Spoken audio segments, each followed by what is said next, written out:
ஒரு நிமிஷம் அப்படியே அப்படியே அப்படியே ஒரு நிமிஷம் அப்படியே அது ஒரு நிமிஷம்.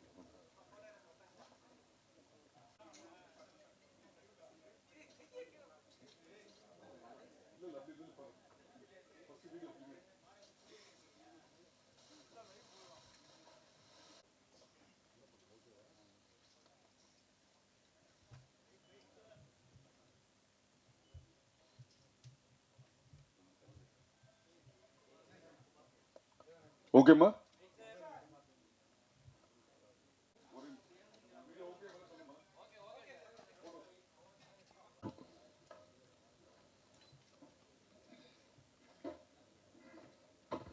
அனைவருக்கும் வணக்கம். ஒரு கிரேட் ஆப்பர்ச்சுனிட்டி இந்த ப்ரொடக்ஷனில் நானும் ஒருத்தனாக ஒர்க் பண்ணியிருக்கேன்னு சொல்லிட்டு, and thanks to my master ji Kanal Kannan sir, and thanks for the Mahesh sir, அதுக்கப்புறம் director Ashraf sir, Kasi sir, எல்லாருமே கிரேட். என்ன சொல்கிறது, அவங்களோட பெர்ஃபார்மன்ஸ் எல்லாமே ரொம்ப அழகாக பண்ணாங்க. அதே மாதிரி மகேஷ் சார் வந்துட்டு எல்லாமே டூப் ஒர்க்லாம் வந்துட்டு எல்லாமே எந்த டூப்புமே வேண்டாம், அவருக்கு டூப்பு செட் ஆகாதுன்னு வைங்களேன், அவருடைய பாடி கண்டிஷனுக்கு எல்லாம் ஹாலிவுட்லேருந்து தான் கொண்டு வரணும். பட் அவரே வந்துட்டு எல்லா ஷார்ட்ஸுமே பண்ணார், அதை நான் சொல்லி ஆகணும். ஒரு இன்சிடெண்ட்டில் வந்துட்டு ஒரு 4th ஃப்ளோர்லேருந்து ஒரு டூப் ஷாட் பண்ணலான்னு சொல்லி பிளான் பண்ணோம். பட் அது வேண்டாம், நானே பண்ணுறேன்னு சொல்லிட்டு அவரே ஹேங் பண்ணார். ஒன் டே ஃபுல்லாக இருக்குன்னு சொல்லி வித் த பேர் பாடியோட, எந்த ஒரு ஷர்ட்ஸோ வேறு எதுவும் யூஸ் பண்ணாமல் பேர் பாடியோட வந்து மேலேருந்து 4th ஃப்ளோர்லேருந்து கீழே ஆகி டவுன் ஆகி பண்ணார். ரொம்ப இன்ட்ரெஸ்டிங்கான சீன்ஸ் அதெல்லாம் நீங்கள் பார்க்கும்போது உங்களுக்கு தெரிய வரும் எவ்வளோ ஹார்ட் ஒர்க் பண்ணியிருக்காங்கன்னு சொல்லிட்டு. இப்போ காசி சார் என்னென்ன திங்ஸ்லாம் நம்ம கேட்டோமோ எதுக்குமே வந்துட்டு இல்லைன்னு சொல்லாமல் எல்லாமே ப்ரொவைட் பண்ணி கொடுத்தாங்க. அது ஃப்ளை கேமாக இருக்கட்டும், ஸ்டெடி கேமாக இருக்கட்டும், ஜிம்மி ஜிப்பாக இருக்கட்டும், என்னென்ன கேட்டோமோ, என்னென்ன ஃபைட்டர்ஸ் எத்தனை வேணும்னு சொல்லி கேட்டோமோ எதுவுமே நெக்லெக்ட் பண்ணாமல் மூஞ்சி சுளிக்காமல் எல்லாமே ப்ரொவைட் பண்ணி கொடுத்தாங்க. அதே மாதிரி அஷ்ரஃப் சாரை சொல்லி ஆகணும், கிரேட் ஒர்க்கர். அவரை எல்லா மாதிரி வளர்த்து தெரியும், சார் கூட ஒர்க் பண்ணியிருக்கேன். அப்போ அவருடைய கிரேட் பெர்ஃபார்மன்ஸ்லாம் வந்துட்டு ரொம்ப அழகாக வடிமடித்து மனசில் வச்சுருந்ததெல்லாம் எக்ஸ்ப்ரெஸ் பண்ணாங்க. அதெல்லாம் அவுட்புட்டாக கொடுத்துருக்கோம். ஸோ உங்கள் கையில் தான் இருக்குது, பெரிய ஒரு சக்ஸஸாக இது பண்ணுவீங்கன்னு சொல்லிட்டு என்னுடைய எதிர்பார்ப்பு. Thank you for every thing. Thank you sir.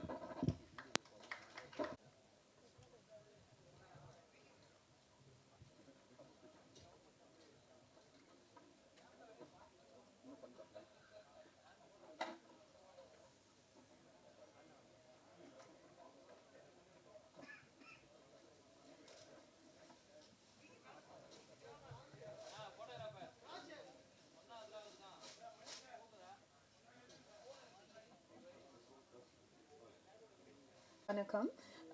எனக்கு ரொம்ப சந்தோஷமா இருக்கு. நான் இந்த படத்துல நடிச்சிருக்கேன். ஒரு போலீஸா நடிச்சிருக்கேன். ஸோ அஷ்ரஃப் சாருக்கு ரொம்ப ரொம்ப தேங்க்யூ சொல்லணும் எனக்கு இந்த ஆப்பர்ச்சுனிட்டி கொடுத்ததுக்கு. என்னை வந்து இந்த படத்துல டைரக்டர் விஜய் சார் தான் இன்ட்ரடியூஸ் பண்ணி வச்சாங்க. ஸோ அவங்களுக்கும் ரொம்ப தேங்க்ஸ் சொல்லணும். கண்டிப்பாக இது வந்து ஒரு நல்ல படமாக இருக்கும்னு நான் நம்புகிறேன். அண்ட் இது வந்து ஒரு crime thriller base subject. So August 1க்கு ரிலீஸ் ஆகுது. கண்டிப்பாக நீங்கள் எல்லாரும் தேட்டருக்கு போய் இந்த படத்தை பார்க்கணும். Thank you so much. தேங்க்யூ. அடுத்ததாக நடிகை அனிகா.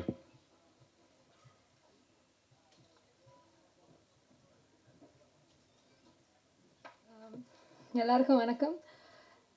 ஃபர்ஸ்ட் ஆஃப் ஆல் இது என்னோட debut movie. So thank you so much Ashraf sir as well as Mahesh sir.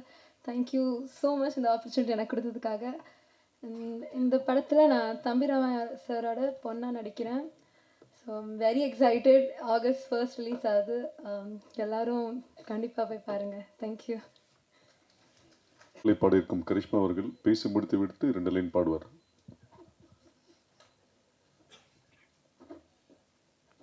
வணக்கம் எல்லாரும். ஆக்சுவலாக எனக்கு தமிழ் நல்லா வராது, பட் நான் ட்ரை பண்ணுறேன். ரொம்ப நன்றி Mahesh uncle for having me on your film and Ashraf uncle for letting me sing for your film. Of course அப்பா. முழு படம் like it's awesome. I watched it. It's incredible. The whole cast crew சூப்பராக பண்ணீங்க. I'm so excited for you to all watch it. Thank you to Arnanna as well for having me on the soundtrack. It's an awesome song. இது ஒரு super படமாக இருக்க போகுது. Please எல்லாரும் support பண்ணுங்க. And I loved singing the song. It's a beautiful love melody song that I sang with Arun Anna. So yeah, I'll sing a couple of lines. என் வெள்ளை மலையே புது வெள்ளை மலையே நீ செல்லும் விதமே நான் வருவேனே உன் அருகினிலே வினையாசைவினிலே விருத்தோட கையிலே நான் படர்வேனே. Okay, கொஞ்சமா, but I hope you enjoy it. ரொம்ப நன்றி எல்லாரும். Thank you so much. Thank you. நன்றி. அடுத்ததாக நாயகி ஷில்பா மஞ்சு. கரிஷ்மாவோட ப்ரொடியூசர். Hello everyone. சாரி, நான் ஃபஸ்ட் டைம் என் மகேஷ் வந்து அண்ணா ஒரு படம் எடுப்போம்னா நான் தலையை சுரிஞ்சுட்டு ஏண்டா இந்த தேவையில்லாத வேலைன்னு சொன்னாங்க. ஆனால் போக போக புரிஞ்சுது how difficult a movies. People சும்மா க்ரிட்டிசைஸ் பண்ணுறதில்ல, அது ரொம்ப நல்லா பண்ணியிருக்காரு அஷ்ரஃப். எடிட்டிங்கும் ஃபேன்டாஸ்டிக். நான் எதிர்பார்த்த விட நல்லா வந்திருக்குது. ஆனால் அது நத்தான் எல்லோரும் சொல்லுவாங்க, ஆனால் நேராக நீங்கள் பார்க்கும்போது தான் புரியும். 4 பாட்டு இருக்குதுல, ரொம்ப நல்ல சாங்ஸ் எல்லாமே. And everybody is really done well. Anita, right? Anita has done a wonderful job, and so is practically everybody, even a little part, they have done really well. It was very hard working. எங்கே காசி அண்ணே காணையில் as usual இப்படி தான் உட்காந்துருப்பார். ஆனால் அவர் இல்லாமல் இன்றைக்கு படம் இல்லை. Right, thank you very much. Hopefully all of you will support us. பலர் மற்றும் படத்தின் எதிர்நாயகனாக நடித்திருக்கும் மகேஸ்வரன் தேவதாஸ்.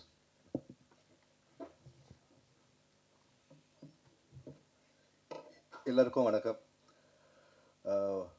9 வயசில் ஆசைப்பட்டேன் நடிகனாக ஆகணும்னு.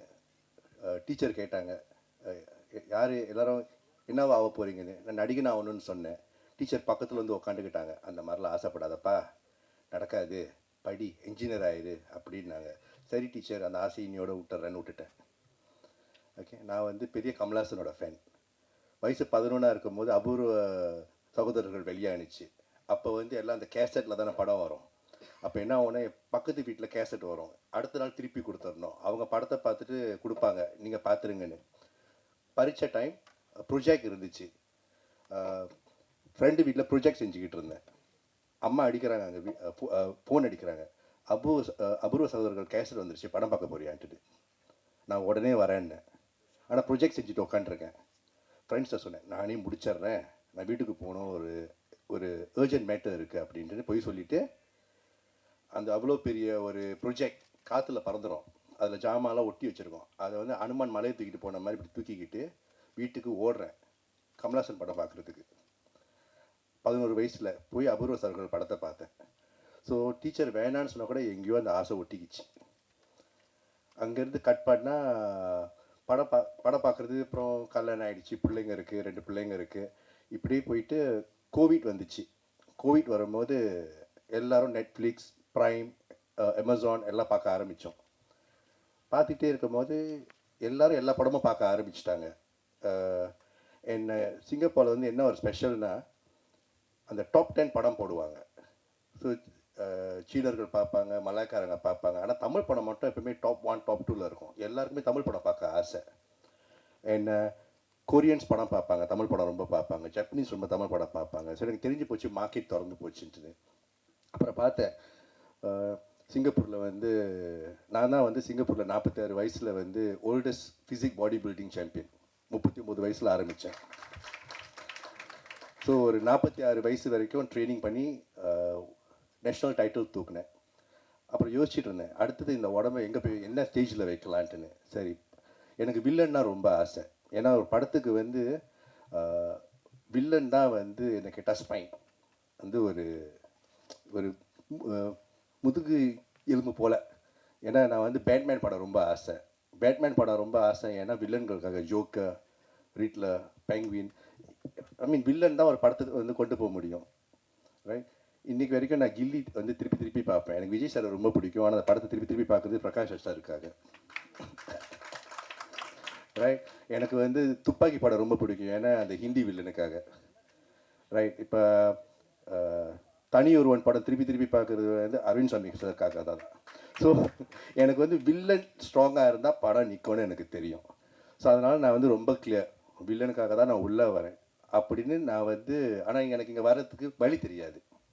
இந்த இண்டஸ்ட்ரிக்குள்ளே வருது அவர் சுலபம் கிடையாது இல்லையா. 2 வருஷம் ஹோம்ஒர்க் செய்ய ஆரம்பித்தேன். எத்தனை டிபார்ட்மெண்ட் இருக்குது. ஏன்னா அந்த டைமில் வந்து கோவிட் டைமில் எல்லா ஆக்ட்ரஸும் இன்டர்வியூ கொடுக்க ஆரம்பிச்சிட்டாங்க ஜூமில். எல்லாமே யூடியூப்பில் பார்த்தா இன்டர்வியூவாகவே கொடுத்துட்டு இருந்தாங்க. எல்லாத்தையும் கேட்டு நோட்ஸ் எடுக்க ஆரம்பித்தேன் 2 வருஷம். இந்த இண்டஸ்ட்ரி எப்படி ஃபங்க்ஷன் பண்ணுது, எத்தனை டிபார்ட்மெண்ட் இருக்குது, யார் யாருக்கு என்னென்ன வேலைன்னு ஃபுல்லாக நோட்ஸ் எடுத்துகிட்டு 1 வருஷம் தேடினேன். அப்போ தான் அஷ்ரஃப் சார் வந்தார். ஓகே, அதுக்கு நடுவில் நிறைய பேர் ஏமாத்துறதுக்கு வந்தாங்க. சார் படம் நம்ம 1 கோடியில் எடுத்துடலாம் சார், 1.5 கோடியில் எடுத்துடலாம் சார், நீங்கள் 1 கோடி போடுங்க, உங்களுக்கு 50% ஷேர் சார், படம் ஹிட் ஆகிரும்னு சொல்லி எல்லாரும் வருஷம் கட்டிட்டு வந்தாங்க ஏமாத்துறதுக்கு. அவங்க எல்லாரையும் தேடி பொறுக்கி போட்டு கடைசியில் அஷ்ரஃப் கிட்ட வந்து சொன்னேன். அங்கேருந்து படம் எடுத்து 2 வருஷம் நிறைய கஷ்டங்களுக்கு நடுவில் செஞ்சோம். ஏன்னா எனக்கு வந்து சிங்கப்பூரில் வந்து பிஸ்னஸ் இருக்குது, 2 பிள்ளைங்க இருக்காங்க, சேல்ஸ் இருக்குது, ஒரு ஃபுட்பால் அகாடமி நடத்துகிறேன், கோச்சிங் கம்பெனி நடத்துகிறேன், நான் வந்து ஒரு ஆத்தர், நான் வந்து ஒரு இன்டர்நேஷ்னல் ஸ்பீக்கர், வெளியூருக்கெலாம் போய் பேசிட்டு வருவேன். இந்த கேப்புக்கு நடுவில் அந்த பேஷனை செஞ்சு எனக்கு வந்து ரொம்ப சிம்பிள். படம் வந்து ஒரு நார்மல் படம் எடுத்தாலே வந்து 5 கோடி ஆகும் சார், 6 கோடி ஆகும் சார் சொல்லுவாங்க. நான் சொன்னேன் அதெல்லாம் இல்லை, நல்லா கரெக்டாக பிளான் பண்ணால் வந்து அதை பாதியில் கூட இப்போ நல்ல படம் எடுக்கலாம். எனக்கு நல்ல படம் கொடுக்கணும். ஏன்னா நம்மளாம் அவ்வளோ கஷ்டப்பட்டு தானே வீட்டுக்கு போனால் நமக்கு வந்து என்டர்டெயின்மெண்ட்டே படம் தான். ஸோ எனக்கு வந்து நல்ல படம் கொடுக்கணும். நான் ப்ரொடக்ஷன் கம்பெனி ஆரம்பிச்சது எங்களோட தாத்தாவோட பேரில். எனக்கு வந்து நல்ல படம் கொடுக்கணும். இந்த படத்தில் கூட நான் ரொம்ப கிளியர், என் ப்ரொடக்ஷன் கம்பெனியில் 2 விஷயம் ஒன்று நடக்கணும். ஆபாச காட்சிகள் இருக்கக்கூடாது, லேடிஸ்க்கு ரெஸ்பெக்ட் கொடுத்து தான் எடுக்கணும். தேவைப்படாமல் வந்து ஒரு லேடியை வந்து ஆபாசமாக காட்டுறது எனக்கு பிடிக்காது. ஃபேமிலியாக படத்துக்கு வரணும். ஒரு பிள்ளையோட கண்ணை மூடிட்டு படத்தை பார்க்க சொல்லக்கூடாது. சில படத்துக்கெலாம் போனால் பிள்ளையோட கண்ணை மூடிக்குவாங்க. நான் சொன்னேன் அந்த மாதிரி இருக்கக்கூடாது, என்டர்டெயின்மெண்ட்டாக இருக்கணும். அது வந்து ஒரு தியேட்ரிக்கல் எக்ஸ்பீரியன்ஸாக இருக்கணும். ஸோ நான் அஷ்ரஃப் கூட உட்காரும்போது கதை கேட்கும்போது நேராக சொன்னேன், எனக்கு கதை நல்லா இருக்குது, இதோட டீசர் என்ன, ட்ரெய்லர் என்ன. நான் அப்படி தான் வந்து படத்தை கேட்பேன். டீசர் என்ன, ட்ரெய்லர் என்ன, அதோட கட் எனக்கு தெரியணும். அதுக்கப்புறம் ஷார்ட் ஃபிலிம் எடுப்போம். உங்களுக்கு அந்த 20 நிமிஷம் எப்படி எடுக்கிறீங்க நான் பார்த்துறேன். அப்புறம் 2 மணி நேரத்துக்கான ஆப்பர்ச்சுனிட்டி நான் கொடுத்துட்றேன். ஸோ அப்படி தான் இந்த படம் வந்திருக்கு. படம் வந்து ஒரு முக்கியமான ஒரு சோஷியல் மெசேஜை க்ரைம் த்ரில்லர் ஜான்ராவில் சொல்ல முடியும்னு எடுத்த முதல் அட்டம். இந்த மாதிரி யாரும் எடுத்தது கிடையாது எனக்கு தெரிஞ்சு. ஏன்னா நான் ரொம்ப படம் பார்ப்பேன், தெலுங்கு, கன்னடா, மலையாளம், கொரியன், ஜப்பனீஸ், கேளுங்க நான் சொல்லுவேன் படத்தை பற்றி. ஸோ நிறைய ஹோம்ஒர்க் பண்ணிட்டு வரவேன். ஸோ அதனால் எனக்கு நல்லா தெரியும் என்னென்ன எங்கெங்கே போனால் எந்தெந்த ஊரில் என்னென்ன படம் ஓடுன்னு எனக்கு தெரியும். ஸோ இந்த படம் வந்து சம்திங் டிஃப்ரெண்ட். எனக்கு வந்து நான் யோசிக்கும் போது ஒரு இன்டர்நேஷ்னல் மார்க்கெட்டுக்கு என்ன கொடுக்கணும், அதை வந்து எப்படி எக்ஸிக்யூட் பண்ணணும், என்ன மாதிரி டீம் இருக்கணும், அந்த மாதிரி. இந்த படம் நீங்கள் பார்க்க போகிறது கூட நான் சிங்கப்பூர்லேருந்து ஒரு டீமை கூப்பிட்டு வந்து இந்த படத்தை பார்த்து என்ன கமெண்ட்ஸ் இருக்கோ அதை திருப்பி ரீஎடிட் பண்ணி பர்ஃபெக்ட் வெர்ஷனாக தான் நான் வெளியே கொண்டு வரேன். அது வரைக்கும் நான் விடவே இல்லை. இந்த படத்தை நாங்கள் 2023 ஜூனில் முடித்தோம். ஃபைனல் காப்பி 2023 டிசம்பரில் இருந்துச்சு. ஆனால் நான் 1 வருஷம் எடிட் பண்ணியிருக்கேன் படத்தை. எனக்கு அந்த பர்ஃபெக்ட் வர்ற வரைக்கும் நான் எடிட் பண்ணிக்கிட்டே உட்காந்துருந்தேன். ஏன்னா எனக்கு வந்து அது என்னோடய ப்ரொடக்ஷன்னு சொல்கிறத விட எனக்கு நல்ல படம் கொடுக்கணும். ஸோ அந்த படத்துக்கு வந்து நான் முதல்ல ரொம்ப தேங்க்ஸ் சொல்ல போகிறது வந்து என்னோடய பார்ட்னர் ஷெண்டி சாருக்கு. நான் வந்து யாருமே தெரியாமல் சென்னைக்கு வந்தேன், எனக்கு யாருமே தெரியாது. பூர்வீகம் அம்மா வந்து திருச்சி, ஆனால் அம்மா வந்து 18 வயசில் சிங்கப்பூருக்கு வந்துட்டாங்க. இங்கே ஃபேமிலி இருக்குது, ஆனால் நான் இண்டஸ்ட்ரியில் யாரையும் தெரியாது. ஆனால் எனக்கு வந்து யாரையும் தெரியாமல் வந்தேன். ஆனால் எனக்கு ஒரு அண்ணன் கிடச்சார், ஷெண்டி சார். அவர் இல்லைன்னா அந்த படம் இல்லை, ரைட். அப்புறம் வந்து தனியாக உட்காந்துருக்காங்க பிரியா அக்கா, எந்த ஸ்டேஜ்லையும் பார்க்க முடியாது, ஷெண்டி சாரோட ஒய்ஃப். அவங்க தான் கட் அண்ட் ரைட். எனக்கு இப்படி ஒரு எனக்கு அக்கா இல்லாத குறைய தீர்த்து வச்சுட்டாங்க. இப்படி பண்ணி இவ்வளோ செலவு பண்ணாத, இப்படி தான் கரெக்டாக போகணும் அப்படின்னு கூட நின்று கடைசி வரைக்கும். நான் சிங்கப்பூரில் இருந்தாலும் ஷெண்டி சார் தான் இங்கே வந்து எல்லாத்தையும் எனக்கு எக்ஸிக்யூட் பண்ணி கொடுத்தாரு. அதுக்கப்புறம் காசி சார் தனியாக உட்காந்துருக்காரு, ரைட். நான் படம் எடுக்க போகிறேன்னு சொன்னோடனே இதுதான் பட்ஜெட்னு சொன்னோடனே கரெக்டாக உட்காந்து செஞ்சு கொடுத்தவர் அவர் தான். அதுக்கப்புறம் மீடியம் மைண்ட்ஸ் செந்தில் சார். இன்றைக்கி வந்து இந்த படம் வந்து எனக்கு இந்த சின்ன படம் பெரிய படம் டிஃப்ரென்ஸ் பார்க்க தெரியாது. நல்ல படம் இல்லை, இவ்வளோ தான் எனக்கு தெரியும். இந்த படத்தை வந்து ஒரு போஸ்டராக இருக்கட்டும், கமிங் சூன் போஸ்டர்லேருந்து இப்போ வரைக்கும் டீசர்லேருந்து எல்லாத்தையும் எக்ஸிக்யூட் பண்ணுறது, ரைட், சிங்கப்பூர் மலேசியா வரைக்கும் இந்த நியூஸ், இந்த படம் இப்படி ஒன்று வருதுன்னு தெரியுது. அதுக்கு காரணம் வந்து Senthil sir from media minds ink. இவங்கெல்லாம் வந்து என்னோட ஸ்ட்ரெங்க் அதுவாக அமைஞ்சிச்சு எனக்கு, காட்ஸ் பிளெஸ்ஸிங். அதுக்கப்புறம் அஷ்ரஃப் சார், ரைட், என்ன சொன்னாரோ அப்படியே எடுத்து கொடுத்துருக்காரு, ஸ்கிரிப்டு மாறாமல், தரம் மாறாமல். மற்றவங்களாம் அவர் தேங்க்ஸ் சொல்லிட்டாரு, அரவிந்த், விஷால், அருண், இவங்க எல்லாருக்கும் நான் தனியாக சொல்ல ஆசைப்படல. அதுக்கப்புறம் ஸ்பெஷல் தேங்க்ஸ் நான் வந்து வெற்றிக்கும் ஷில்பா, தம்பி ராமியாஸுக்கு சொல்லிக்கிறேன். ஏன்னா என்னை சொல்லி கொடுத்தாங்க, ஒரு ஃபர்ஸ்ட் டைமராக இருந்தாலும் எனக்கு கரெக்டாக சொல்லி கொடுத்தாங்க, ரைட். தம்பி ராமையா சார் கூட வந்து எனக்கு நிறையா சீன் கிடையாது, ஆனால் எனக்கு ஒவ்வொரு டைமும் இருந்து சொல்லி கொடுத்துட்டு போனார். ஷில்பா கூட வந்து எனக்கு சீன்ஸ் இருந்துச்சு, சொல்லி கொடுத்தாங்க. அவங்களும் வந்து ஒரு ஸ்போர்ட்ஸ் பர்சன், அதனால் எங்களுக்கு ஈஸியாக சிங்க் ஆகிடுச்சு. வெற்றி சாருக்கு வந்து நான் ரொம்ப தேங்க்ஸ் சொல்லணும், ஏன்னா நிறைய ஃபைட்டிங் சீன்ஸ்லாம் அவர் கூட தான். ஓகே, எப்படி கரெக்டாக வந்து அந்த மீட்ரு கரெக்டாக இருக்கணும்னு எனக்கு சொல்லி கொடுத்துருக்காரு, எக்ஸ்பீரியன்ஸ். ஸோ அதனால் எல்லாம் கரெக்டாக அமைஞ்சிருச்சு. இனிமேல் வந்து ஆல் லெஃப்ட் யால், ரைட். நீங்கள் நினச்சிங்கன்னா தூக்கி விடலாம். ஓகே, ஏன்னா நீங்கள் வந்து என்கரேஜ் பண்ணி நல்லா எழுதுனீங்கன்னா என்ன மாதிரி நிறைய ப்ரொடியூசர்ஸ் வருவாங்க, நல்ல குவாலிட்டியான படம் எடுக்க நாங்கள் ரெடி. நீங்கள் சப்போர்ட் பண்ண ரெடியாக இருந்தீங்கன்னா நாங்கள் ரெடியாக இருக்கோம் எடுத்து கொடுக்க. So thank you. ஆகஸ்ட் ஃபர்ஸ்ட் படத்தை பாருங்கள், இது ஒரு தியேட்ரிக்கல் எக்ஸ்பீரியன்ஸ். நிக்கில் சார் வந்து நான் தேங்க்யூ சொல்லிக்கிறேன். இன்றைக்கி தான் பார்க்குறேன் அவரை ஃபர்ஸ்ட் டைம். ஆனால் நான் வந்து எப்போ சிங்கப்பூரில் எனிதிங் நான் வீடியோ தொட்டேன்னா ஒரு ஆக்ட்ரஸோட கார்டிக்கு அது திறந்தோன்னே அடுத்த சீன் இவர் தான் இருப்பார். ஸோ எனக்கு அவர் இப்படி ஒருத்தர் இருக்காருன்னு எனக்கு நல்லா தெரியும், பேர் அப்போ தெரியாது. இன்றைக்கி தான் பார்த்தேன். இப்போ கரெக்டாக வராரு, இங்கே போங்க அங்கே போங்க, கரெக்டாக எக்ஸிக்யூட் பண்ணுறாரு. ஏன் அவர் வந்து இவ்வளோ பாப்புலர்னு எனக்கு தெரியும். ஸோ இவரும் வந்து தேங்க்யூ சொல்லிக்கிறேன். அறிமுகம் இல்லை இருந்தாலும் தேங்க்யூ சொல்லிக்கிறேன், ஏன்னா நாங்கள் வந்து நிறைய படம் சேர்ந்து செய்ய போகிறோம். அதனால் தேங்க்யூ சார். ஓகே, அண்ட் யாராவது விட்டுட்டேனா சார்? Okay, so thank you. நான் வந்து ஸ்டேஜை வந்து நான் நம்ம ஹீரோ சாருக்கு கொடுத்துட்றேன். Thank you very much. அடுத்ததாக நாயகன் இவர் பல மேடையை பார்த்தவர், அதனால் சர்னு பேசிட்டு போய் நிற்கிறாரு. நான் அங்கேருந்து பதறிட்டே இருக்கிறேன், ஐயோ அடுத்தது எப்போ ஒரு ஆடுது வந்துருச்சு.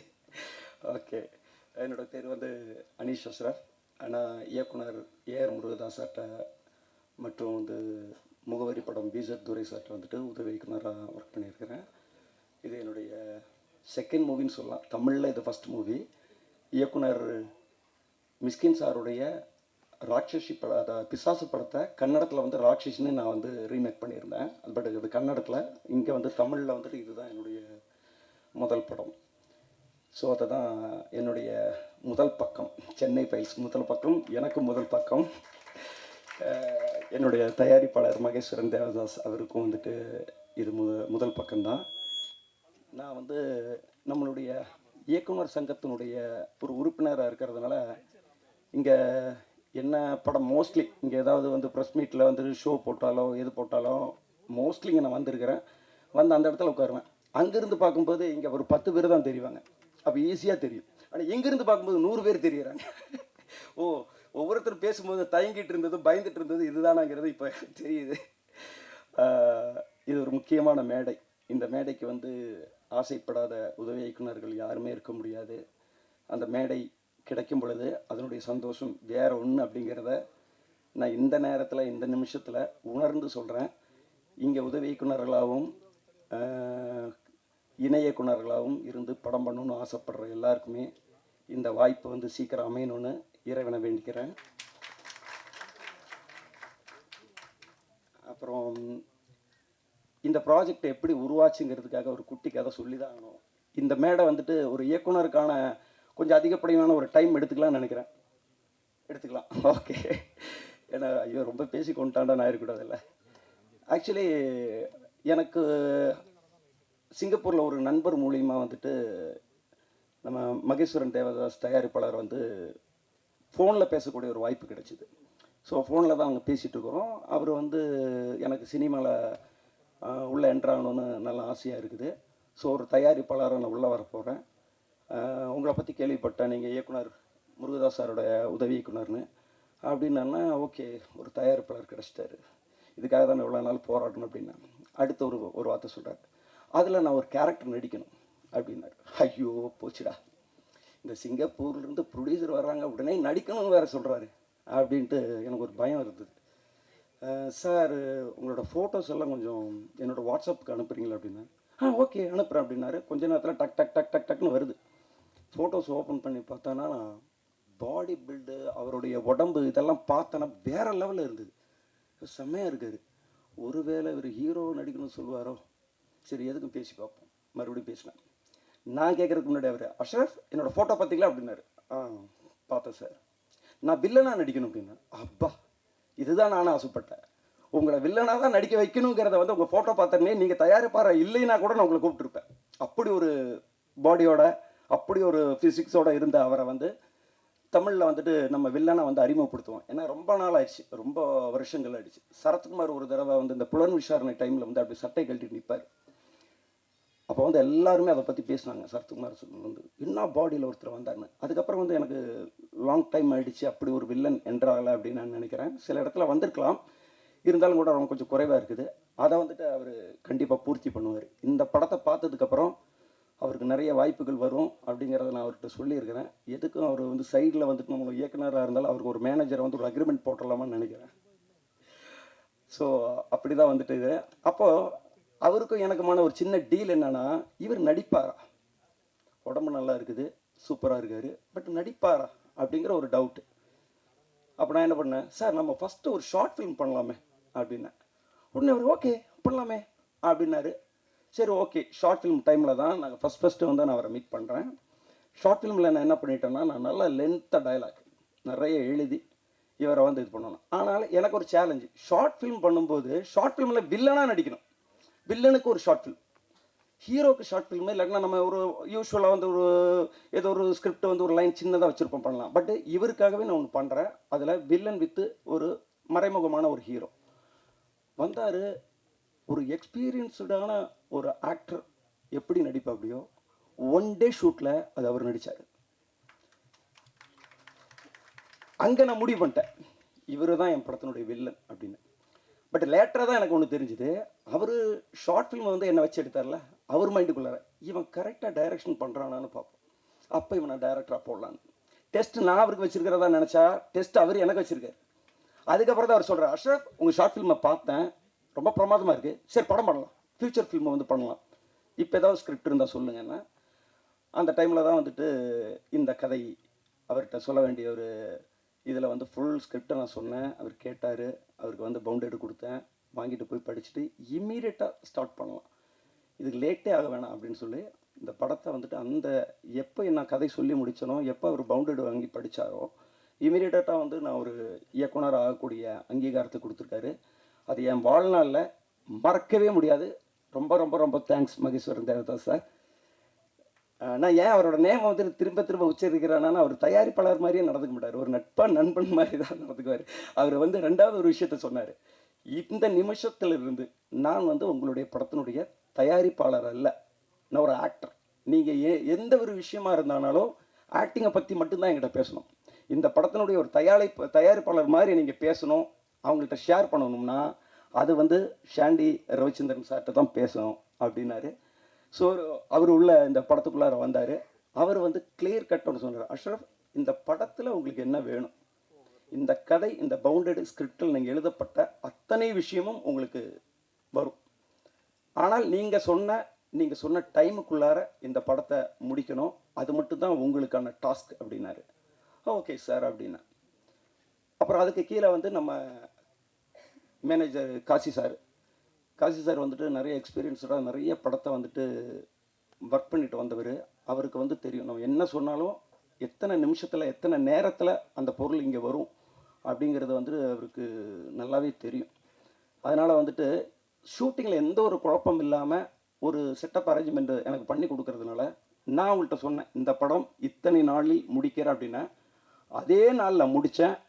ஒரு நாள் கூட எக்ஸ்டெண்ட் பண்ணாமல் அந்த படத்தை வந்து நான் முடித்தேன்.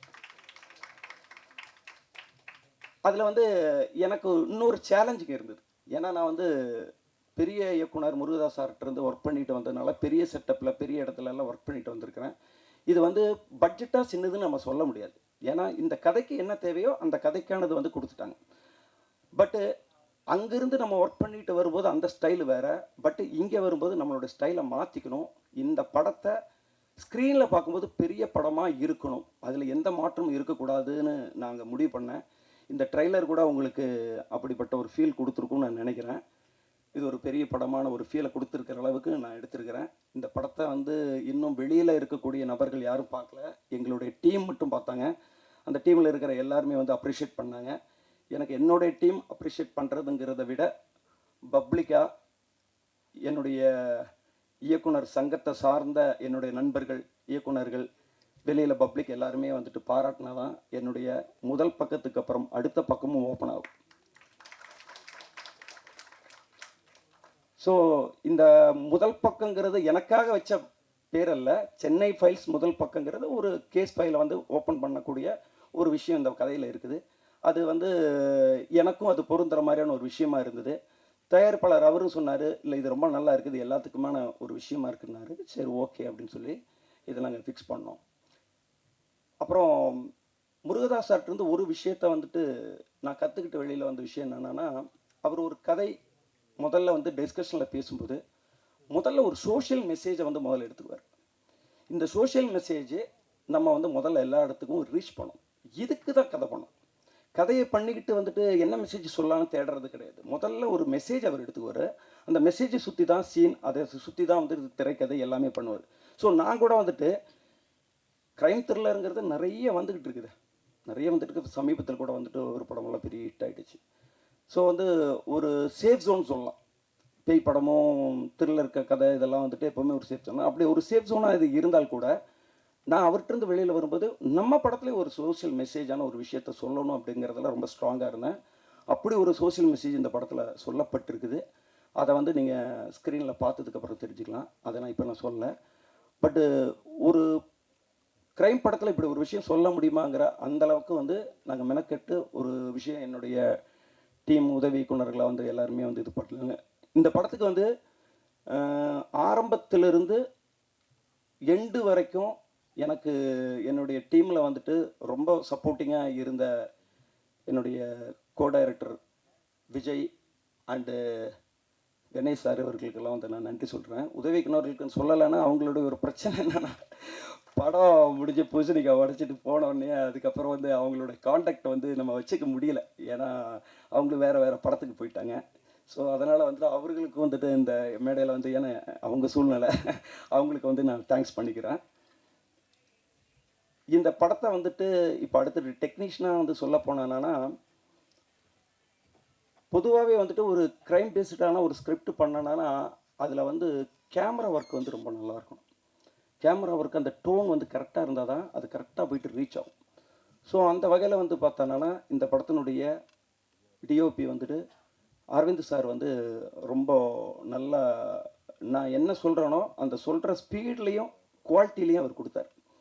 ஏன்னா நான் மட்டுமே வந்துட்டு நான் சொன்ன நாளில் நான் முடிச்சிட்டேன் அப்படின்னு நான் சொன்ன நாளில் நான் மட்டும் முடிக்க முடியாது. என்னோடு ஓடி வரக்கூடிய அவங்களும் சேர்ந்து நான் சொல்கிற ஷார்ட்டை சொல்கிற டைமுக்குள்ளே முடித்தா மட்டும்தான் நம்ம வந்து ஒரு பிளான் பண்ணுன்னா அந்த நாள் ஷூட் வந்து அந்த அன்னைக்கு கம்ப்ளீட் ஆகும். அப்படி கம்ப்ளீட் ஆகாமல் ஒரு 4 ஷாட் வந்து பேலன்ஸு அப்படின்னா அப்படி தள்ளி போகும். அது அப்போ அதுக்கு காரணம் அப்போ நான் வந்து அதை பெருமையை சொல்ல முடியாது. ஸோ என்னுடைய பெருமையை நான் இப்போ பேசுகிற ஒரு காரணத்துக்கு வந்து முக்கியமான காரணமாக வந்து டிஓபி அரவிந்த் சாரை சொல்லலாம். அதுக்கு அடுத்தது வந்து பார்த்தோன்னா இசை வந்துட்டு ஏஜிஆர் அவர் பண்ணியிருக்காரு. ஒரு பேக்ரவுண்டு ஸ்கோரு தான் வந்துட்டு இந்த மாதிரி படங்களை வந்து பயப்படுத்தும், அந்த சீட்டு நுனியிலே உட்கார வைக்கணும் அப்படின்னு சொல்லுவாங்கள்ல, அது வந்து ஒரு மியூசிக்கு வந்து ரொம்ப முக்கியமான ஒரு விஷயம். ஸோ அப்படி ஒரு மியூசிக் இசை தந்த ஏஜிஆருக்கு நான் நன்றியை தெரிவிச்சுக்கிறேன். அப்புறம் அதிகப்படியான ஒரு கட்டிங்ஸ் வந்து எதில் வரும்னா இந்த மாதிரி படங்கள்லாம் தான் வரும். ஒரு ஃபேமிலி ட்ராமா கதை சொல்லும்போது ஒவ்வொரு சீன் ஒரு லென்த்தில் இருக்கும். பட் இந்த மாதிரி படத்தில் வந்து கட்டிங்ஸ் வந்து டக்கு டக்கு டக்கு டக்குன்னு கட் பண்ணணும். ஆனால் அந்த கட்டிங்ஸ் வந்துட்டு நமக்கு கண்ணுக்கு வந்துட்டு டிஸ்டர்பாகவும் இருக்கக்கூடாது. அப்படி ஒரு நேர்த்தியான ஒரு எடிட்டிங் பண்ண என்னுடைய எடிட்டர் விஎஸ் விசால் அவருக்கு இந்த மேடையில் வந்து நான் நன்றி சொல்லிக்கிறேன். இந்த படத்தினுடைய போஸ்ட் ப்ரொடக்ஷனுக்கு அப்புறம் வந்துட்டு இப்போ நீங்கள் பார்த்த இந்த ட்ரைலராக இருக்கட்டும், டீசராக இருக்கட்டும், இந்த லிரிக்கல் வீடியோவாக இருக்கும், இதெல்லாம் வந்து தனியாக வந்துட்டு நம்ம வெளியில் வந்து பண்ணிட்டு தான் வந்தோம். அந்த வெளியில் பண்ணதில் வந்துட்டு பெரிய சப்போர்ட்டாக இருந்தது வந்து ஆராதனா ஸ்டுடியோ துர்கேஷ் அவருக்கு. துர்கேஷ் அவர் வந்துட்டு அவர் ஆளினால்னு சொல்லலாம். அவர் வந்துட்டு பாட்டு வேணுமா பாட்டு இருக்குது, ஃபைட்டு வேணுமா ஃபைட் இருக்குங்கிற மாதிரி அவர்கிட்ட ஒரு போஸ்ட் ப்ரொடக்ஷனாக போனான்னா எல்லா விஷயத்துக்கும் அவர் ஓடுனார். எல்லா விஷயத்துக்கும் சென்சாரா ஓகே, நாளைக்கு இது இப்போ இன்றைக்கி இந்த இடத்துல ஸ்க்ரீனிங் ஆறதுக்கு வந்துட்டு அவர் கரெக்டான நேரத்தில் கொண்டு வந்து கரெக்டாக கொடுத்துட்டு சவுண்டு செக்கிங் பண்ணி எல்லாம் பண்ணி இல்லை சார் சார் பக்கா சார் அப்படிங்கிற. ஸோ அந்தளவுக்கு வந்து அதனால் வந்து துர்கேஷ் அவருக்கு வந்துட்டு நான் மறுபடியும் நன்றி தெரிவிச்சுக்கிறேன். அப்புறம் இதில் விட்டு போன யாராவது இருக்காங்களா? எடிட்டர் இதில் சொல்லிட்டேன். ஓகே, இப்போ இந்த படத்தை வந்து படம் பண்ணுறது அப்படிங்கிறது ஒரு சாதனையாக இருந்தால் கூட படத்தை ரிலீஸ் பண்ணுறதுங்கிறது அது இன்னொரு சாதனை. ஒரு இயக்குனருக்கு வந்து 3 வெற்றிகள் இருக்குது. ஒரு இயக்குனர் ஆகும்போது 3 வெற்றி. முதல் வெற்றி என்னென்னா, ஒரு ப்ரொடியூசர்கிட்ட கதை சொல்லி ஓகே பண்ணுறது முதல் வெற்றி. ஒரு ப்ரொடியூசருக்கு கதை பிடிச்சிருக்கு, நீ தான்ப்பா டைரக்டர் அப்படின்னு சொன்னான்னா அன்னையிலிருந்து நமக்கு முதல் வெற்றி கிடைச்சிடுச்சுன்னு அர்த்தம்.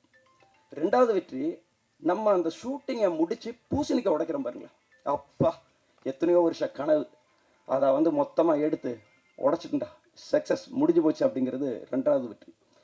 3வது வெற்றி வந்துட்டு இதை வந்து நல்லபடியாக தியேட்டருக்கு கொண்டு வரணும், ஸ்க்ரீனிங் கொண்டு வரணும். நம்ம நல்ல படம் தான் எடுத்தோம், ஆனால் தியேட்டர் கிடைக்கலையே, நம்ம நினச்ச மாதிரி கிடைக்கலையே, நம்ம நினச்ச அளவுக்கு வந்து ப்ரொமோஷன் பண்ணலையே, சார் ப்ரொமோஷன் வேறு மாதிரி பண்ணியிருந்தால் அந்த படம் வேறு மாதிரி வந்திருக்குமே அப்படிங்கிற ஏக்கம் வந்து சில சின்ன படங்கள் பண்ண நிறைய இயக்குநர்கள் வந்துட்டு எங்கிட்டே வந்து ஒரு குறையாகவே சொல்லியிருக்கிறதெல்லாம் நானும் கேட்டிருக்கிறேன். ஸோ எனக்கு கூட இந்த படம் முடிஞ்சதுக்கப்புறம் இந்த படம் எப்படி ரிலீஸ் ஆக போகுது, எப்படி பண்ணுவாங்க அப்படிங்கிறத வந்துட்டு எனக்குள்ள ஒரு பயம் இருந்துகிட்டு இருந்தது. ஆனால் மீடியா மைண்டு செந்தில் சார் அவர் வந்து இந்த படத்தினுடைய ரிலீஸிங் வந்து எப்படிங்கிறது ஸ்டெப் பை ஸ்டெப்பாக வந்துட்டு அவர் மொத்தமாக எழுதி அதை ஒவ்வொன்றுமே டிக் பண்ணிகிட்டே வந்தார். இதை முடிச்சிட்டோம், இதை முடிச்சிட்டோம், இதை முடிச்சிட்டோம். எனக்கே ஆச்சரியமாக இருந்தது. இந்த ஃபார்மல் உள்ள என்ட்ராகிற இடத்துல எல்லாம் அந்த ஓடிங் இருந்தது, பெரிய ஓடிங் வந்து அங்கங்கே வச்சுருக்காங்க. இப்போ தான் ஸ்டார்டிங் ஸ்டேஜ். ஏன்னா நம்ம இன்றைக்கி தான் வந்துட்டு ஒரு ட்ரெய்லர் அண்ட் டீசர்லாம் லான்ச் பண்ணுறோம். அப்படி இருக்கும்போது இன்னும் ட்ரெய்லர் கூட வந்துட்டு பப்ளிக்கான ஒரு ரிலீஸ்லாம் நம்ம பார்வையாளர்களுக்கு மட்டும்தான் நம்ம போட்டிருக்கோம். ஸோ அதுக்குள்ளாரியே நிறைய போஸ்டர்கள், நிறைய விஷயங்கள் எல்லா இடத்துலையுமே நல்ல தமிழ்நாட்டில் நல்ல நல்ல டிஸ்ட்ரிபியூட்டர்ஸ்கிட்ட வந்துட்டு நம்ம பேர் வந்து பெருமையாக வந்து பேசக்கூடிய டிஸ்ட்ரிபியூட்டர்கிட்டலாம் என் படத்தை கொண்டு போய் சேர்த்து அவங்க எல்லாருமே வந்து இந்த படத்தை வந்து ரிலீஸ் பண்ணுறாங்கங்கிறதே எனக்கு ஒரு பெருமையாக இருந்தது. எனக்கு வந்து அடுத்தடுத்து வந்துட்டு அவர் அனுப்பிச்சிட்டே இருக்காரு, நம்ம அடுத்து இதை பண்ணுறோம் எனக்கு பார்க்குறதுக்கு ஒரு நேரமே கிடைக்க மாட்டேங்குது. அவ்வளோ ஃபோட்டோஸ், அவ்வளோ ஒர்க்கு வந்து அவர் பண்ணார். So media mind Senthil sir அவருக்கு வந்துட்டு என்னுடைய நன்றியை தெரிவிச்சுக்கிறேன். இதையெல்லாம் தாண்டி ஒரு சக்ஸஸ், இதையெல்லாம் தாண்டி ஒரு சக்ஸஸ். தியேட்டரில் இந்த படம் ரிலீஸ் ஆகி இந்த படம் பப்ளிக்கில் பொது ஜனங்கள் எல்லாருமே பார்த்து இந்த படம் சூப்பர்ரா அப்படின்னு சொன்னான்னா அதுதாங்க உண்மையான சக்ஸஸ். அந்த சக்ஸஸுக்காக தான் இவ்வளோ வருஷம் போராடிட்டு இருக்கோம், இவ்வளோ கஷ்டப்படுறோம். அந்த வார்த்தை வந்துட்டு ஒரு ஆடியன்ஸை வந்து தேட்டரை விட்டு வெளியில் வரும்போது அது மைக்கை நீட்டும்போது வந்து அவங்க சொல்லிட்டு போகும்போது அதை நான் சாதாரணமாக எத்தனை தடவை நானே ரிவ்யூ வந்து நகர்த்திட்டு போயிருக்கிறேன். அது ஒரு இயக்குனருடைய பெயின் என்னங்கிறது வந்துட்டு இப்போ எனக்கு தோணுது. என் படம் வந்து இப்போ ஆகஸ்ட் 1ஆம் தேதி ரிலீஸ் ஆகுது.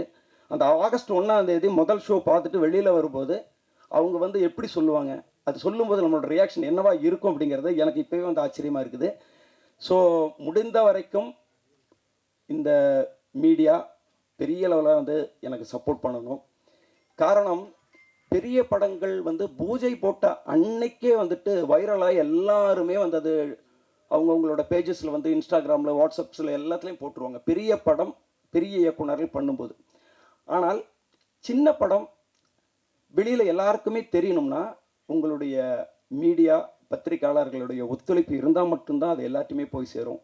ஸோ நீங்கள் வந்து பொய்யான ஒரு விஷயத்த எழுதணும்னு நான் சொல்லலை. இன்றைக்கி பார்த்ததை இன்றைக்கி உங்களுக்கு உங்களோட ஃபீட்பேக்கை வந்துட்டு நீங்கள் எழுதுங்க. படம் ரிலீஸ் ஆகும்போது படம் ரிலீஸில் வந்து நீங்கள் ஒரு ஆடியன்ஸாக பார்த்துட்டு உங்களுக்கு என்ன தோணுதோ அது வந்து ப்ளஸ் அண்ட் மைனஸ் எதுவாக இருந்தாலும் எழுதுங்க. ஆனால் எழுதுங்க, வீடியோ போடுங்க. தயவு செஞ்சு என்னுடைய படத்தை வந்துட்டு நம்ம இந்த ரூமுக்குள்ளார இந்த தியேட்டருக்குள்ளார பேசிகிட்டு இருக்கிறத வந்துட்டு தமிழ்நாடு ஃபுல்லாக மற்றவங்களுக்கும் வந்துட்டு போய் சேர்ந்து அவங்களும் பார்க்கணும் அப்படிங்கிற அளவுக்கான ஒரு விஷயத்த நீங்கள் தான் ஏற்படுத்தி கொடுக்கணும் அப்படின்னு நான் உங்கள்கிட்ட ரொம்ப தாழ்மையாக கேட்டுக்கிறேன்.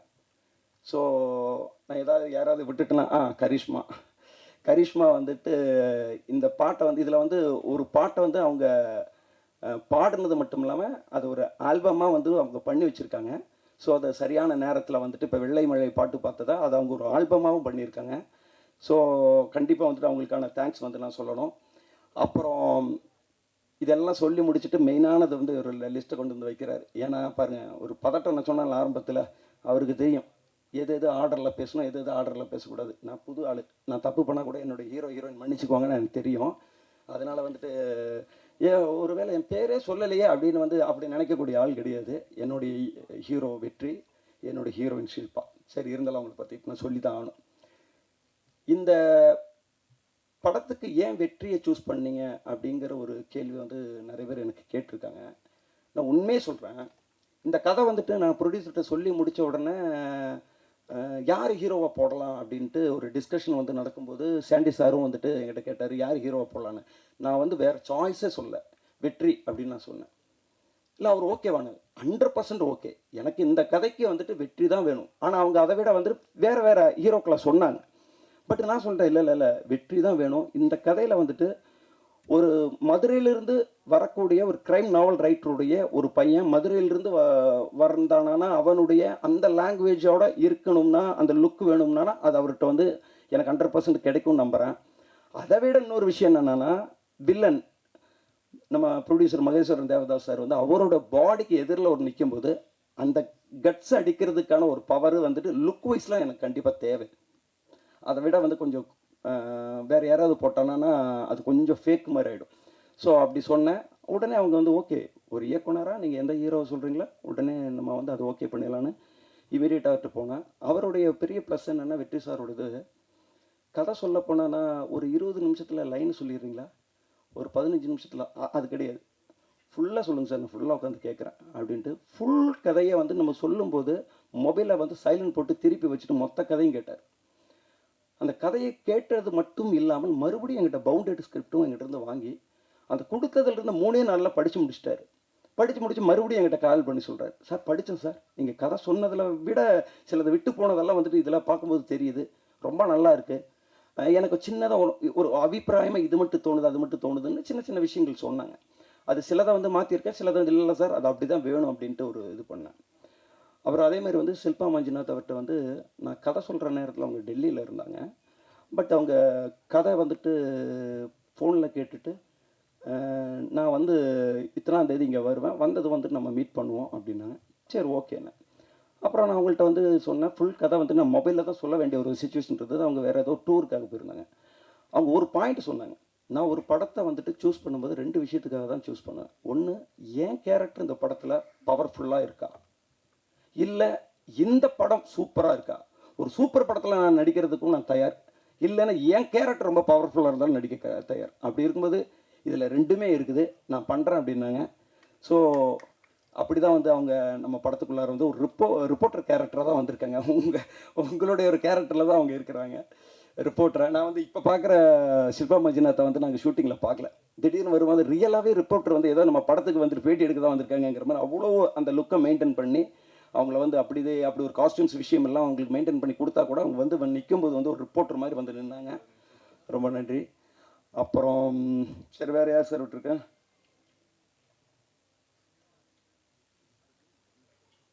சார் இது புரியல சார், விட்டு போனது நெக்ஸ்ட் எழுதிருக்கீங்களா? நேம்ஸா? அதான் நான் சொல்லிட்டேன்ல, அவ்வளோதானே. ஓகே, வேற ஐயோ இப்போ இந்த ஸ்டேஜில் இல்லாதனால முக்கியமான ஒரு 2 பேரை வந்து நான் சொல்லாமல் விட்டுட்டேன். ஏன்னா நான் இப்படி பார்த்து தான் சாண்டி சாரை சொல்லிட்டேன். ஓ ஓகே, இந்த மேடையில் பார்த்து பேசுகிறனால இது இந்த கதை படத்தில் வந்துட்டு தம்பிராமையா சார் முக்கியமான ஒரு ரோல். அவர் எப்படி கும்கி மைனா அந்த படத்தில் வந்து ஃபுல்லாக வந்து த்ரோட்டாக வந்துட்டு நடிச்சிருந்தாரோ அதே மாதிரி இந்த படம் வந்துட்டு நிறைய அவர் பேலன்ஸ் பண்ணி தூக்கிட்டு போயிருக்கார். சில கதைகள் மட்டும் சில கேரக்டர்களுக்கு வந்து நமக்கு சாய்ஸே இருக்காது. இந்த கேரக்டருக்கு பதில் வேறு யாரை போடலாம் அப்படின்னு யோசிச்சானா அந்த யோசனையே இருக்காது. அது மாதிரி வந்து நான் தம்பிராமையா சாரோட பேரை நான் படத்தில் கதை முதல் பவுண்டேடு எழுதும் போதே ராமையா அப்படின்னு சொல்லி தான் எழுதினேன். தம்பி ராமையா அண்ணன் தான் நடிக்கணும், அதுக்காக நான் நேம் வந்து ராமையா அப்படின்னு எழுதினேன். என் படத்துலேயே அவரோட பேர் ராமையான் தான் வைக்க முடிஞ்சுது. எனக்கு அந்தளவுக்கு நான் அதில் வந்து இன்ஸ்பிரேஷன் ஆகிட்டேன். ஏன்னா அவர் தான் நடித்தா தான் இது கரெக்டாக இருக்கும் அப்படிங்கிறத வந்து நான் மைண்டில் எந்த அளவுக்கு ஓட்டணும்னோ அது அப்படியே ஸ்பாட்லேயே இருந்தார். ஏன்னா அவருக்குள்ளார ஒரு இயக்குனர் இருக்கார்ல, அதனால் வந்துட்டு அவர் வந்து தம்பி இந்த டைலாக்கை கொஞ்சம் இப்படி மாற்றலாமா அப்படிம்பாரு. கரெக்டாக இருந்ததுன்னா கரெக்டுன்னு சொல்லுவேன், இல்லைன்னா அது வேணான்னா ஓகே விட்டுருப்ப தம்பி அப்படிம்பாரு. சின்சியரிட்டான ஒரு, அதாவது நாளைக்கு காலையில் நான் எத்தனை மணிக்கு வரணும் அப்படிங்கிறது முன்னாடி நாள் என்கிட்ட கேட்பார். நான் சொல்லுவேன், அண்ணா நீங்கள் ஒரு 9 மணிக்கு வந்தால் கரெக்டாக இருக்கும் அப்படின்னா ஓகே தம்பி அப்படிம்பார். 9 மணிக்கு டான்னு வந்து நின்றுட்டு அண்ணா ரெடி ஆகிட்டு வந்துடுறேன் அப்படின்ட்டு போவார். கரெக்டாக ரெடியாக இருப்பார், சொன்னோன்னே வருவார். நம்ம அவரை 9 மணிக்கு வர சொல்லிட்டு நம்ம 12 மணிக்கு ஷார்ட் எடுத்தானா அவர் எப்படிங்கிறது எனக்கு தெரியல. ஆனால் அவர் வர்ற நேரம் சொல்லக்கூடிய நேரத்தில் நான் சரி ஒவ்வொரு நாளும் கரெக்டாக ஷார்ட் வச்சுருக்கிறேன். 12 மணிக்கு தான் அவர் வரணும்னா 12 மணிக்கு வாங்காம 12 மணிக்கு ஷார்ட் எடுப்பேன். ஸோ அதனால் வந்து என் படத்தில் வந்துட்டு அவர் ஒரு ஃபுல்லாக வந்து எனக்கு வந்து ஒரு பெரிய ஒரு சப்போர்ட்டாக வந்துட்டு ஒரு அண்ணன் மாதிரி, கூட பிறந்த ஒரு அண்ணன் மாதிரி இருந்து எனக்கு இது பண்ணார். அப்புறம் யார், கின்ஸ்லி வந்து இந்த படத்தில் வந்துட்டு ஒரு தனி ட்ராக் காமெடியாக வந்து நடிக்கல. அவர் வந்து ஷூட்டிங் ஸ்பாட்டுக்கு வந்து அவர் பார்க்கும்போது நமக்கு சிரிப்பு வரும். அவர் நார்மலாக வந்துட்டு நேற்றுக்கு ஷூட்டிங் போன இடத்துல என்ன நடந்துச்சுன்ட்டு அவர் சாதாரணமாக தான் சொல்லிட்டு இருப்பார், ஆனால் நமக்கு அப்போவே சிரிப்பு வரும் அவரோட ஒரு மாடுலேஷன். ஸோ அது மாதிரி வந்துட்டு இந்த படத்தில் வந்துட்டு இந்த கதைக்குள்ளாரே தனியாக ஒரு பார்ட்டான ஒரு விஷயமா இல்லாமல் அந்த கதையோடு ஒட்டி அவருடைய காமெடி வந்து இருக்கும். ரொம்ப நல்லா வந்து அவர் பண்ணி கொடுத்துருக்காரு. தம்பிராமையா சார் வந்துட்டு இன்றைக்கி வர முடியல, அவர் வந்து ட்ரிச்சில் வந்து ஷூட்டிங்கில் இருக்காங்க. அதே மாதிரி கின்ஸ்லி சார் வந்து வரணும்னு நினச்சாரு, வர முடியாமல் போயிடுச்சு. இதெல்லாம் தாண்டி நான் வந்து யாருக்கு நான் தேங்க்ஸ் சொல்கிறது விட்டுட்டேங்கிறது திரும்பி பார்க்குறேன். திரும்பி பார்க்குறதுக்கு முன்னாடி இருக்கக்கூடிய ஒரு விஷயத்த சொல்கிறேன்.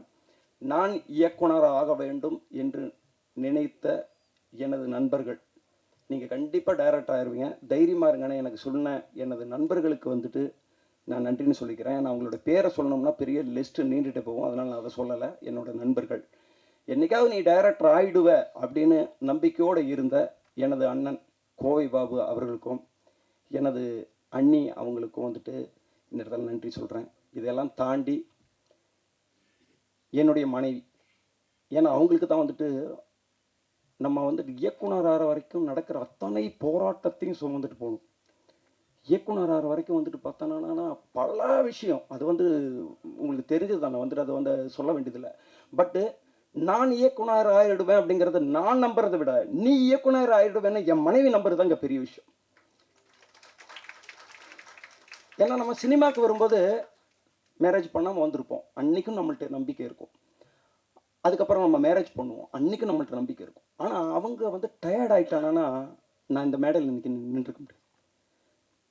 ஸோ அப்படிப்பட்ட ஒரு சூழல்லையும் என்னை நம்பிக்கையோடு இருந்த எனது மனைவிக்கும் இப்பொழுது இருக்கக்கூடிய எனது குழந்தைகளுக்கும் நான் நன்றின்னு சொல்லிக்கிறேன்.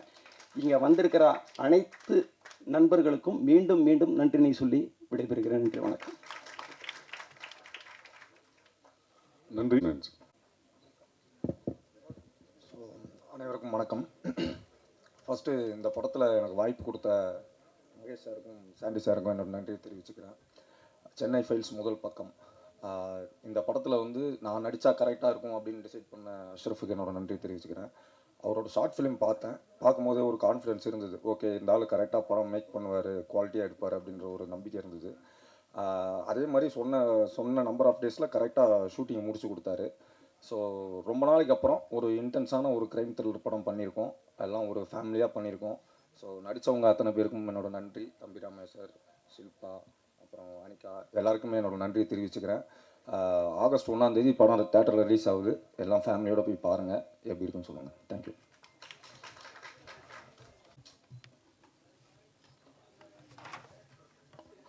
ஒரே நிமிஷம், அங்கே ஒரு மைக் அங்கே கொடுங்க. நிக்கில் இங்கே இருக்காரு. ஹலோ, இல்லை கேரளா ஃபைல்ஸ் மாதிரியான கதை, அதனால தான் நீங்கள் சென்னை ஃபைல்ஸ்னு பேர் வச்சுருக்கீங்களா டைட்டில்? ஹலோ, அப்படி அதாவது சென்னையில் நடக்கக்கூடிய ஒரு க்ரைமுடைய மேட்ரு, சென்னையிலிருந்து வந்துட்டு ஒரு கேஸ் எங்கேருந்து தொடங்கி எப்படி முடியுதுங்கிறது தான் இதோட கதை. ஸோ சென்னை ஃபைல்ஸ் அப்படிங்கிறது வந்துட்டு இதுக்கு பொருத்தமாக இருந்தது. வேற ஒரு விஷயத்தோட கனெக்ட் பண்ணி இதில் ஒன்றும் வைக்கல. ஒருவேளை கேரளா ஃபைல்ஸு, காஷ்மீர் ஃபைல்ஸ் வரலைன்னாலும் இது சென்னை ஃபைல்ஸாகவே இருந்திருக்கும். டைரக்டர் சார், இது வந்து இங்கே ஆடியோ இங்கே இங்கே சார், சாரி, ஆ இது வந்து தமிழில் உங்களுக்கு முதல் படம், வாழ்த்துக்கள். ஓகே, நன்றி. டைட்டில் வந்து முதல் பக்கம், ம். முதல் தேதி ரிலீஸ் ஆகிறது ஆகஸ்ட்டு. ஹீரோ பேர் வெற்றி. அதை நானும் யோசிக்கல சார். முதல் பக்கம் முதல் தேதியில் ரிலீஸ் ஆகுதுங்கிறது நல்லா. Okay, thank you. ஹீரோ பேர் வெற்றி. அதில் ஒரு வெற்றி இருக்குது. வெற்றியின் முதல் படியை இன்றைக்கே தொட்டுட்டீங்க, வாழ்த்துக்கள். ஓகே, நன்றி நன்றி நன்றி நன்றி. வெற்றி சார், வெற்றி சார்.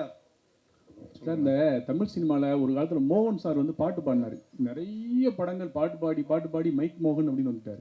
உங்களோட படங்கள் முதல் படம்லேருந்து இந்த படம் வரைக்கும் ஒரு மாதிரி டார்க் ஷேடாகவே நிறைய இருக்கு. ஒரு கிரைம் கதை, இந்த மாதிரி கதையெல்லாம் தேடி உங்கள்கிட்ட வருதா, இல்லை உங்கள் டேஸ்ட்டா? இல்லை, அவங்க தான் தேடி வர்றாங்க. அந்த கேரக்டருக்கு நீங்கள் தான் பண்ணணும் அப்படின்னு சொல்லி அவர் தான் சொல்கிறாரு. நம்ம கலர்ஃபுல்லாக பண்ணுறதுக்கு நம்ம ரெடி தான், பார்ப்போம். சார், இயக்குனருக்கு ஒரு கேள்வி. சொல்லுங்கள். வாழ்த்துக்கள், பார்க்கறதுக்கு நல்லா இருந்துச்சு சார் ட்ரெய்லர் பார்க்குறது. ஓகே ஓகே, பட் நன்றி. யூஏன்னு போட்டிங்க, சென்சார்டுன்னு போட்டிருக்கீங்க. ஓகே. ஆனால் இதுக்கான ட்ரெய்லரும் பாடல்களையும் சென்சார் வாங்கலையா இன்னும்? ஏன்னா நீங்கள் 126.22 மினிட்ஸ்னு வருது சென்சார் சர்டிஃபிகேட். அதாவது படத்தோட சென்சார் சர்டிஃபிகேட்டை போட்டுட்டு இது போடுறீங்க. அந்த சாங்ஸில் பார்த்தீங்கன்னா மது அருந்துற காட்சிலாம் இருக்குது. அதில் எங்கேயுமே ஸ்டாட்டுட்டரி வார்னிங்கே போடாமல் இருக்கீங்க. அது தெரிஞ்சு அப்படியே மேனிப்புலேட் பண்ணுமே அப்படின்ற மாதிரி பண்ணிட்டீங்களா தைரியமா? இல்லை இல்லை இல்லை, அப்படி இல்லை. என்னென்ன ஆக்சுவலி வந்துட்டு இன்னைக்கு வந்து நம்ம இந்த ட்ரெய்லர் லான்ச் வந்துட்டு பண்ணுறது வந்து பிளான் முதல்ல இல்லை. ஆனால் வந்துட்டு இன்றைக்கி பண்ணணுங்கிற மாதிரியான ஒரு நெசிட்டி அமைஞ்சுது. ஸோ நம்மளுடைய பத்திரிகையாளர்களுக்கு வந்துட்டு நம்ம படத்தை வந்து அவங்களுக்கு காட்டணும். அவங்க தான் வந்துட்டு இதை வந்து சரி என்ன பண்ணலாம் அப்படிங்கிறது. ஆனால் நான் அங்கே ஒரு தப்பு தான் நடந்திருக்கு, நான் இல்லைன்னு சொல்லலை. இதை வந்து நம்ம வந்து ப்ராப்பராக வந்துட்டு ட்ரெய்லரை வந்து ரிலீஸ் பண்ண போகிறது 25th மேலே தான். 25th மேலே தான் ட்ரெய்லர். ஆனால் டீசர் வந்து நம்ம ஆல்ரெடி ரிலீஸ் பண்ணிட்டோம், ப்ராப்பராக ரிலீஸ் பண்ணிட்டோம். எக்ஸ்க்ளூசிவ் ஒன்லி மீடியா பார்க்கறதுக்கு. ஆமாம், மீடியா பார்க்கறதுக்கு. மீடியாங்கிறது வந்து மற்றவங்க போய் சேர்றதுக்கு முன்னாடி நீங்கள் போய் சேர்ந்துருவீங்கிறதுனால அந்த மரியாதையை வந்து, அதாவது சொல்லுவாங்களே, ஒரு மர்டர் நடந்த இடத்துல போலீஸ் வர்றதுக்கு முன்னாடி மீடியா போயிடும். அப்படி வந்து என்னுடைய மீடியா வந்து பார்க்கணுங்கிறதுக்காக அப்படி ஒரு விஷயம் இருக்குது. ஆனால் இதில் கூட இன்னொரு விஷயம் சொல்கிறேன். ஒரு கதை ஸ்டோரி ஒன்று நம்ம நரேட் பண்ணியிருக்கேன். ஒரு ஊரில் ஒரு சிங்கம் இருந்தது, அது ஒரு ஆர்ட் அப்படிங்கிற ஒரு விஷயம். அது வந்து அந்த வாய்ஸ் வந்து நம்ம இயக்குனர் நடிகர் சமுத்திரக்கனி அண்ணன் வந்து பேசி தரதா சொல்லியிருக்காரு. ஸோ அவர் வந்து இப்போ ஹைதராபாத்தில் ஷூட்டிங்கில் இருக்கார். ஸோ அவர் வந்ததுக்கப்புறம் இந்த மிக்சிங் வேலையெல்லாம் பண்ணிவிட்டு ப்ராப்பராக வந்து ரிலீஸ் பண்ணணுங்கிறதுக்கு முன்னாடியே வந்துட்டு ஒரு ரிலீஸ் பண்ண வேண்டிய ஒரு நெசிட்டி வந்தது. சரி, அந்த நேரத்தில் வந்து நம்ம பத்திரிகையாளர்கள், நம்ம குடும்பமான தொலைக்காட்சி நண்பர்களுக்கு வந்து நம்ம காட்டுறதில் தப்பு இல்லைங்கிறதுக்காக பண்ணியிருக்கோம். தவறு இருந்தால் வந்து மன்னிச்சேன். டைரக்டர் சார், சார் மூத்த சார் சார், இப்போது படத்தில் வந்து முதல் பக்கம் டைட்டில் வச்சுருக்கீங்க. ஓகே. பட் எப்பவுமே இப்போ ஒரு புக்குன்னு எடுத்துக்கிட்டா கிளைமேக்ஸ் வந்து கடைசி பக்கத்தில் தான் இருக்கும். Okay sir. இதுக்கு படத்துக்கு முதல் பக்கம் டைட்டில் வச்சதுக்கு என்ன காரணம்? அது மட்டும் இல்லாமல் இந்த படத்தில் சிங்கம் யார், நரி யார்? சிங்கம் வந்து வழக்கமாக ஹீரோவை தான் சிங்கம்னு சொல்லுவாங்க. ஓகே. வில்லனை நரின்னு சொல்லுவாங்க. ஓகே. ஆனால் இதில் நீங்கள் வில்லனை சிங்கம்னு சொல்கிறீங்க, ஹீரோவை நரின்னு சொல்கிற மாதிரி ட்ரெய்லர் தெரியுது. Okay sir. முதல்ல வந்துட்டு ஒரு டீசர் ட்ரைலர் அப்படிங்கிறத வந்து பப்ளிக் வந்து பார்க்குறதுக்கு வந்து அவங்களுக்கு வந்து ஒரு இம்பேக்ட் பண்ணுற ஒரு விஷயம். அது ஒரு விளம்பரம் தான், சினிமா கிடையாது. இதை பார்த்து வந்து யாருனாலையும் கதை புரிஞ்சிக்க முடியாது. ஸோ இது என்ன ஜானர்னு புரிஞ்சிக்க முடியும். ஸோ ஜானரில் வந்து புரிய வைக்கிறதுக்கு வந்து இந்த ட்ரைலரும் உள்ளே வர்றதுக்கு வந்து ஒரு கன்ஃபியூசிங் வந்து எல்லா படத்துலையுமே இருக்கும். உதாரணத்துக்கு பார்த்தீங்கன்னா ராட்சசன் படத்தினுடைய ட்ரைலர் நீங்கள் பார்த்தீங்கன்னா, ராட்சசன் படத்தில் இருக்கக்கூடிய ஷூட்டிங் சீனோடைய இது ட்ரைலரில் வந்து வச்சுருப்பாங்க. படத்துலையே வந்துட்டு ஒரு ஷூட்டிங் சீன், ஒருத்தனை வந்து கொலை பண்ணுற மாதிரி, ஒரு ரத்தத்தொலை இருக்கிற மாதிரி இருக்கும். அது ட்ரெய்லரில் வச்சுருப்பாங்க. ட்ரெய்லரில் உங்களுக்கு என்ன இம்பாக்ட் கொடுக்கணும்னா, ஓ இவன் ஒரு கொலை பண்ணுறான் போல் இருக்குன்னு. படம் பார்க்கும்போது பார்த்தோன்னா அது ஆக்சுவலி வந்து பார்த்தா படத்தில் ஷூட்டிங்காக இருக்கும். ஸோ அது மாதிரி இந்த நரேஷன் வந்து ஒவ்வொருத்தருக்கும் ஒவ்வொரு இம்பேக்ட் கொடுக்கும். இப்போ நீங்கள் சொன்ன மாதிரி யார் ஹீரோ, யார் சிங்கம், யார் நரி, ஒரு குழப்பம் இருக்கா? இந்த குழப்பம் வேணும், அதுக்காக பண்ணியிருக்கிறது. நீங்கள் படம் பார்க்கும்போது யார் சிங்கம் யார் நரின்னு உங்களுக்கு தெரிஞ்சிடும். வெற்றி சார் அதே தான். சிங்கம் நரி 2 கேரக்டருமே நீங்கள் தான் நடிச்சிருக்கீங்களா? எங்கிட்ட கேட்குறீங்களா? வெற்றி சார் சொல்லுங்க. அதாவது சொல்கிறார் இல்லையா, சிங்கம் நரி, இந்த 2 கேரக்டரும் நீங்கள் தான் பண்ணியிருக்கீங்களா? இல்லை, அந்த மேட்ரை நான் இப்போ ட்ரெய்லரில் பார்த்து தான் தெரிஞ்சுக்கிட்டேன். படத்தில் அது இல்லை. அதுக்கும் அது டைரக்டரோட சாய்ஸ் தான். மைக்கு தயாரிப்பாளர் சார். ஆக்சுவலி நம்ம ஹீரோட்ட வந்து கதை சொல்லுவோம், படத்தோடைய கதை சொல்லுவோம். ஹீரோட்ட வந்து ட்ரெய்லர் சொல்ல மாட்டோம். அவரே வந்து இப்போ தான் ட்ரெய்லர் பார்த்துருக்காரு. யார்கிட்ட மைக் கொடுக்கணும்? தயாரிப்பாளர், ப்ரொடியூசர் கொடுக்கணும், வில்லன் கிட்ட. இப்போ நீங்கள் படங்கள்லாம் பார்த்துட்டு ஹீரோவை பிடிக்கல, அதான் ஹீரோ இன்ஸ்பயர் பண்ணல, அந்த வில்லனை தான் எனக்கு இன்ஸ்பயர் ஆச்சு, அதனால தான் வில்லனாக நடிக்க வந்திருக்கேன் அப்படின்னு சொன்னீங்க. நிறைய ஹீரோ பேர் சொன்னீங்க. நீங்கள் எந்த இன்ஸ்பிரேஷனில் வந்தீங்க, எந்த மாதிரி வில்லனாக ஆகணும் அப்படின்னு சொல்லிட்டு நீங்கள் நினைக்கிறீங்க? இல்லை, நான் முதலே சொன்னது தான் சார். இப்போ துப்பாக்கி படத்தோட வில்லன் தனி ஒருவன் ஒரு மாதிரி வில்லன், அதாவது ஒரு கிளாஸி வில்லன். அந்த படத்தை வந்து எலிவேட் பண்ணணும். அதாவது இப்போ இந்த படம் எடுக்கும்போது கூட அவர் கதை சொல்லும் போது நான் சொன்னேன், சார் நீங்கள் ப்ரொடியூஸ் பண்ணுறீங்க, மேபி உங்களுக்கு எக்ஸ்ட்ரா சீன்ஸ் அதெல்லாம் தேவையில்லை. அந்த கதைக்கு என்ன தேவையோ, அந்த வில்லனுக்கு எவ்வளோ தேவையோ, அந்த மீட்டருக்குள்ளே நான் எவ்வளோ பெர்ஃபார்ம் பண்ண முடியுமோ நான் பண்ணி கொடுப்பேன். ஸோ எனக்கு வந்து இப்போ நீங்கள் என்ன பார்த்துக்கிட்டிங்கன்னா, இப்போ படம் பார்க்குறோம், அந்த படத்தை பார்த்தாலே உங்களுக்கு தெரியும், இவருக்கு இந்த மீட்டரில் தான் நம்ம போய் தேடலாம், இவரை வந்து நம்ம இந்த மாதிரி யூஸ் பண்ணலான்னு விஷயம் தெரிஞ்சவங்களுக்கு தெரிஞ்சிடும். ஸோ அந்த மாதிரி வரும்போது தெரிஞ்சிடும் எனக்கு. அந்த டேரக்டர் இதுக்கு மேலே எனக்கு ஆப்பர்ச்சுனிட்டிலாம் வந்து கதை வந்துச்சுன்னா எனக்கு சூஸ் பண்ணும்போது தெரியும், என்னால் முடியுமா முடியாதான்னு எனக்கு தெரிஞ்சிடும். அவங்களுக்கும் தெரியும் என்ன கேட்கணும்னு தெரியும். பார்க்கலாமே எப்படி போகுதுன்னு. All the best. Thank you sir. Silva madam, நீங்கள் ஜேர்னலிஸ்டாக நடிச்சிருக்கீங்கன்னு டைரக்டர் சொன்னார். ஜேர்னலிஸ்டாக நடித்தா ஹீரோயின் வந்து கொஞ்சம் கிளாமராக நடிக்க முடியாது. இந்த படத்தில் வந்து எப்படி நடிச்சீங்க, என்ன மாதிரி ஜேர்னலிஸ்ட், பாடி லாங்குவேஜ்லாம் யார் பார்த்து இது பண்ணீங்க? உங்களை பார்த்து தான் கற்றுக்கிட்டேன். சுந்தரம் பேர் தான் மீனாட்சி சுந்தரம் பேரு. ஆனா அவர் வந்து மீனாட்சி சுந்தரத்துல மீனாட்சி இருக்கிறதுனால மீனாட்சி இன்ஸ்பயர் ஆகி பண்ணுங்க. டேரக்டர் சார் சொல்லுங்க சார். வில்லனைய முகத்தையே காமிக்கல ஒன்று. அப்புறம் வெற்றி சார் எப்போ டி ராஜேந்திரன் மாதிரியே தாடி வச்சு நடிக்கிறீங்க, எப்போ இல்லாமல் நடிப்பீங்களா? ஒருவேளை இந்த படத்துக்கு வரும்போது அவர் தாடி இல்லாமல் வந்திருந்தா கூட நான் தாடி வளர்த்த சொல்லியிருந்திருப்பேன். ஏன்னா இந்த கதைக்கு வந்துட்டு தாடி வளர்த்துன ஒரு கேரக்டர் தான் எனக்கு தேவைப்படுது. அது ஆல்ரெடி அவர் தாடியோடய முன்னாடி நடிச்சிட்டு இருந்தார். ஸோ இந்த கதைக்கும் அது தேவைப்பட்டதுனால அப்படின்னு. வில்லனை ஏன் வந்து முகத்தையே காட்டலைன்னா, அவரை வந்து ஒரு ஃபுல் மூவியாக வர்ற நேரத்தில் அவரை பார்த்தா நல்லா இருக்கும்னு நான் எதிர்பார்க்குறேன். ஏன்னா என்னதான் இருந்தாலும் அவர் வந்து தயாரிப்பாளர் இருந்தாலும் இந்த படத்தில் வந்து ஒரு அறிமுக நாயகன். அந்த அறிமுக நாயகனை ஒரு சின்ன ஷார்ட் டைமில் வந்து நம்ம காட்ட வேணாம், பிக் டைமில் காட்டுவோம் அப்படிங்கிறதுக்காக அவரை நான் வந்து ஹைட் பண்ணி வச்சுருக்கேன். சார், ப்ரொடியூசருக்கு படம் முடிச்சிட்டிங்க, ஆனாலும் கிட்டத்தட்ட ஒரு 2 years கிட்ட உட்காந்து எடிட்டே பண்ணிட்டு இருக்கோம் அப்படின்னு சொன்னீங்க. நீங்கள் 1 year why took so much time? நீங்கள் எக்ஸிக்யூஷன் பண்ணீங்க, அது கூட ஷார்ட் ஃபிலிம்லாம் எடுத்து பார்த்துட்டீங்க, படமும் முடிஞ்சிருச்சு. Then why you took 1 year to edit? நாங்கள் அந்த டயத்துக்கு வெயிட் பண்ணியிருந்தோன்றது வேறு, but still I was sizzling the படம்ன்றதுக்கான ரீசன் இல்லை. ஏன்னா அந்த ஒரு டைமில் சார், அந்த 1 year இருக்குல்ல, எடிட் பண்ணுறது ஒரு பக்கம். அந்த டைமில் வந்து மார்க்கெட்டில் பார்த்தீங்கன்னா புது படம் எல்லாமே வெளியே வரல, எல்லாம் பழைய படமாகவே ரிலீஸ் பண்ணிட்டு இருந்தாங்க. கர்ணன், கில்லி இதெல்லாம் திருப்பி வந்துகிட்டு இருந்துச்சு. ஸோ ஒரு டைம் இருந்துச்சு, அந்த டைம் சரியாக இருக்கணும் இல்லையா? அந்த மார்க்கெட்டிங்னு ஒரு டைம் இருக்குது. ஸோ அந்த ஒரு டைம் வந்து மஞ்சுபல் பாய்ஸ்லாம் ஓடிக்கிட்டு இருந்துச்சு. So I say let's wait, அந்த ஒரு டைம் வரட்டும் கரெக்டாக. But will just keep. ஏன்னா ஒரு க்ரைம் த்ரில்லரை எடிட் பண்ணுறது இருக்குல்ல, நாட் அ ஈஸி ஜாப். அந்த கரெக்டாக அந்த மீட்டரில் உட்காரணும், ரைட்? அப்புறம் பாட்டு இருக்குது, அந்த பாட்டை நம்ம திருப்பி இது பண்ணோம். அந்த பாட்டை வந்து மாஸ்டரிங் கூட நம்ம லண்டனில் கூட கொண்டு செஞ்சுட்டு வந்தோம். அந்த குவாலிட்டியை கொண்டு வருவோம், கரெக்டான டைமில் கொண்டு போவோம். ஏன்னா படம் வந்து 4 கோடியோ 5 கோடியோ அதை நம்ம கரெக்டாக மார்க்கெட்டிங் பண்ணணும். பிகாஸ் நான் வந்து பிஸ்னஸ்மேன். அது டைம் எடுத்துக்கிட்டாலும் கரெக்டாக மார்க்கெட்டிங் கரெக்டாக இருக்கணும், கரெக்டான டைமில் வரணும். ஸோ நாங்கள் படத்தை ரிலீஸ் பண்ணலான்னு பிளான் பண்ணது லாஸ்ட் இயர் நவம்பர். அங்கேருந்து நாங்கள் பார்த்துக்கிட்டே வரோம். இப்போ இந்த டைம் கரெக்டாக இருக்குன்னா ஒரு 1 to 2 weeks டைம் ஃப்ரேம் வேணும் கரெக்டான டைமில் வெளியாக்குறதுக்கு இல்லையா? கரெக்டாக இப்போ அமைஞ்சிச்சு. எனக்கு வந்து மார்ச்சில் ரிலீஸ் பண்ண சொல்லியிருந்தா கூட பண்ணியிருப்போம். ஆனால் பெரிய படங்கள் வந்துக்கிட்டே இருக்குது, நமக்கு ஸ்க்ரீன்ஸ் கரெக்டாக கிடைக்கணும், அதெல்லாம் பிளான் பண்ணணும். சும்மா எடுத்தோம் அப்படின்னு பண்ண முடியாது, ரைட்? படம் நல்லாயிருக்கும், ஆனால் நீங்கள் கரெக்டாக கொண்டு போய் சேர்க்கணும்னா படம் நல்லா ரீச் வராது இல்லையா? ஸோ கரெக்டாக பொறுமையாக கொண்டு போயிருக்கோம், அவ்வளோதான். டைரக்ட் சார் ஒரு விஷயம் சொல்லுங்கள். அதாவது புது தயாரிப்பாளரோ இல்லை ஏற்கனவே படம் எடுத்துக்கிட்டு இருந்த தயாரிப்பாளரோ, அங்கே இருக்கீங்க. புது தயாரிப்பாளரோ ஏற்கனவே படம் எடுத்துக்கிட்டு இருந்த தயாரிப்பாளரை விட நீங்கள் நெருங்கி ஒர்க் பண்ணிடலாம்.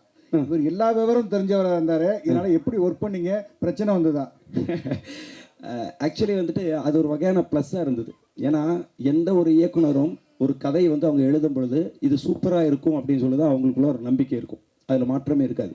ஸோ அப்படி எடுத்து கூட ஏன் படம் ஃபெயிலியர் ஆகுது அப்படிங்கிற ஒரு கொஸ்டின்ஸ் இருக்குது. நல்ல படம் தானே, நல்ல கதை தானே யோசிச்சிருப்பா, அப்படி இதை வந்து ஃபெயிலியர் படம் பண்ணணும்னு யாரும் யோசிச்சிருக்க மாட்டாங்க. அப்படி ஒரு நல்ல கதை யோசித்து கூட வெளியில் வரும்போது அந்த படம் ஃபெயிலியராக மாறுதுன்னா அதில் சில குறைகள்லாம் இருந்திருக்கும். அந்த குறைகள் வந்து ஒரு இயக்குனராக, ஏன்னா அந்த படத்தினுடைய ஒரு தந்தையாக எனக்கு என் மகன் மேலே வந்து எனக்கு குற்றம் தெரியாது. அந்த குற்றத்தை வந்துட்டு அவர் வந்து எடுத்து சொல்லும்போது அவர் சொன்ன எல்லாத்தையுமே நான் மாற்றலை. அவர் வந்து நான் நிறைய சிங்கப்பூரில் இருக்கக்கூடிய நண்பர்கள் காட்டினேன், நான் பார்த்தேன். எனக்கு இந்த இடத்துல மட்டும்தானா அதை நான் திரும்ப வந்து நான் பார்ப்பேன்.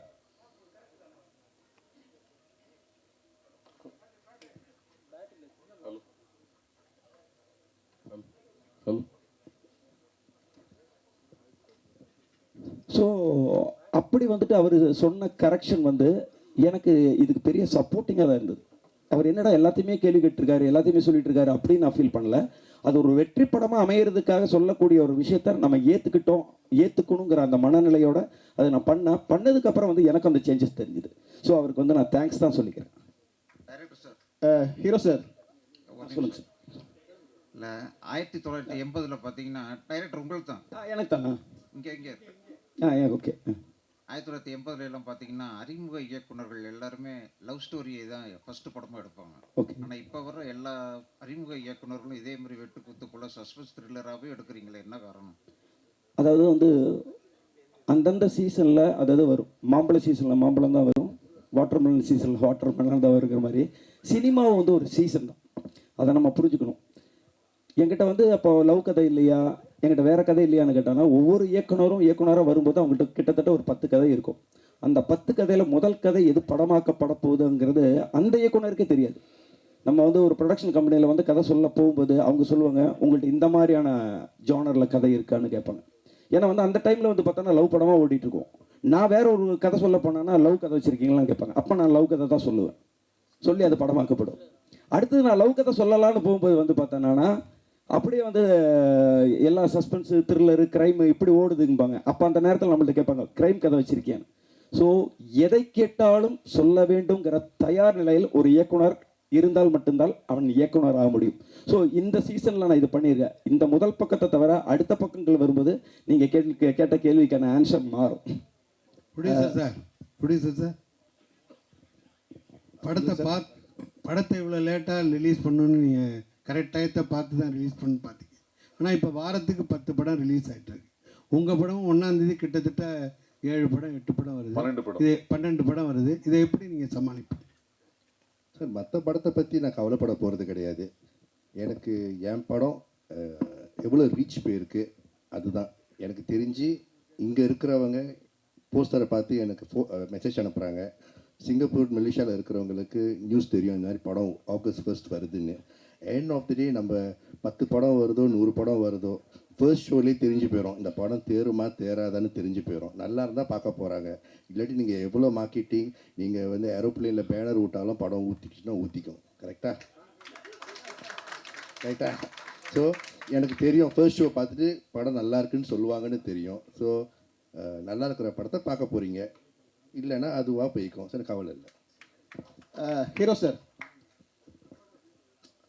உங்களுடைய முதல் படத்துக்கும் 2வது படத்துக்கும் அதிக இடைவெளி இருந்துச்சு, அது எல்லாருக்குமே தெரியும். ஆனால் இப்போ சமீப காலமாக பார்த்தீங்கன்னா நீங்கள் வெள்ளிக்கிழமை நாயகனாக வந்துட்டு இருக்கீங்க. வாரத்தில் ஒரு வாரம் விட்டு ஒரு வாரம் உங்கள் படம் ரிலீஸ் ஆகிட்டு இருக்கு. இது எதனால் சார்? சீக்கிரம் சதம் அடிக்க முயற்சி பண்ணுறீங்களா?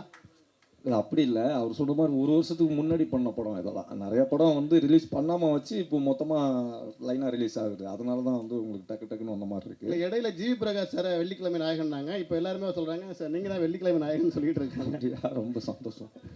வெற்றி சார், அதே இது கன்னிஷா இன்றைக்கி உள்ள சினிமா வந்து கொஞ்சம் மோசமாக இருக்குது. ஒரு வருஷத்துக்கு 5% 6% படம் தான் ரிலீஸ் ஆகுது.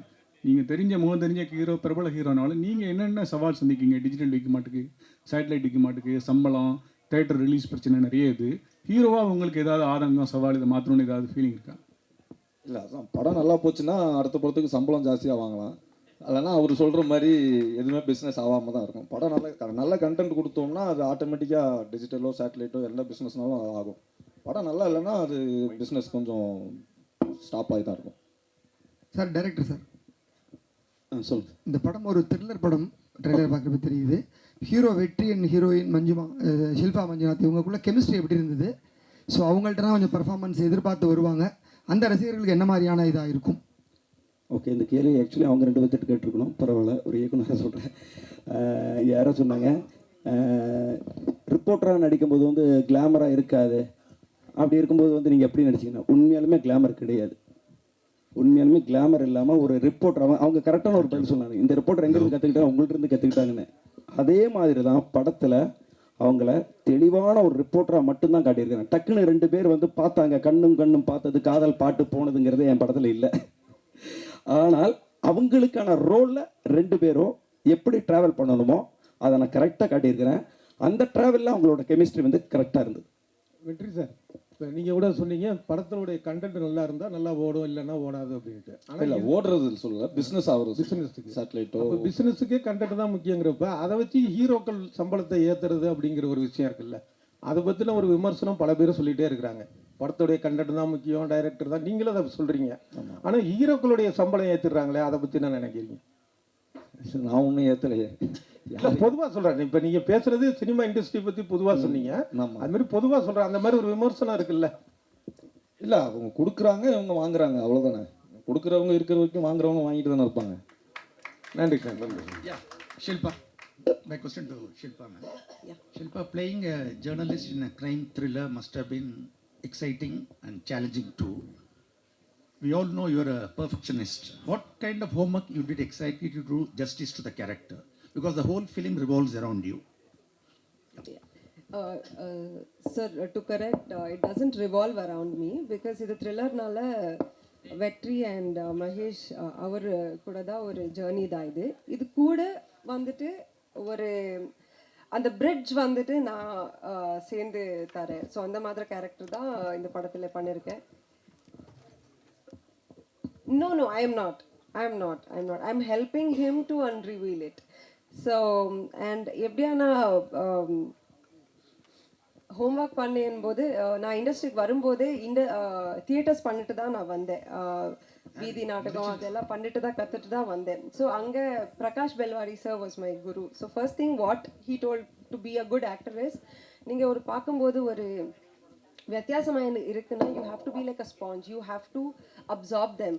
ஸோ நான் வீட்டுக்கு போயிட்டு like if I see something interesting I will start behaving like them. So as a person I am like that. So whenever I come see you all, there are so many characters, so it was not difficult for me because morning in the night வரைக்கும் we will be around you, talk with you, like interviews இருக்கலாம். So playing you guys was not a difficult task for me.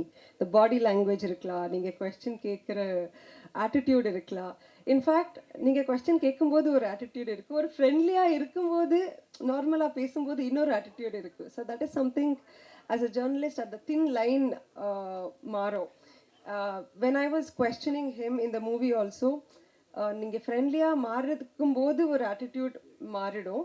And ஒரு ஜேர்னலிஸ்டாக கேட்கும்போது there is ஒரு கத்து இருக்கும்.